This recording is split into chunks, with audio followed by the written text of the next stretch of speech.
I agree with that. I like how you did that. I agree with that. I definitely agree. Um, so so what inspired you to become a certified inner healing coach? Yeah, it really came from a place of trauma. I've been able to turn my trauma into treasures. So I've had a lot of trauma. I say that my life is something like a lifetime movie. I feel like I've lived two lifetimes, everything from losing a child, from multiple divorces, to having a major stroke at 32, and also from surviving a suicide. So having all of these things is what qualifies me and what inspired me to be a coach. Okay, okay. Well, that is a lot to go through, um, but we know you got through it because you really her. Yes, I'm her. So speaking of you being her, um, how do you define her in the context of your work? So we know what it stands for, but how do you define it in your work?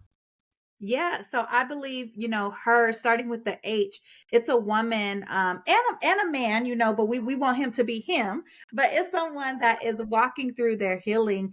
So many people like to say healed, ED, but I believe that life is always going to bring us challenges, and we have to be able to walk through those healing doors, and not only walk through those healing doors, but be conscious enough to leave the door open so you can help somebody else walk through. So that's the first step. The second step is evolving your mind, evolving your money, right? Because we could be healed emotionally, spiritually, physically, but if you're not healed financially, you got to be elevating. You got to be constantly trying to reach a higher height. So elevating your mind, elevating your body, elevating your soul, elevating your spirit.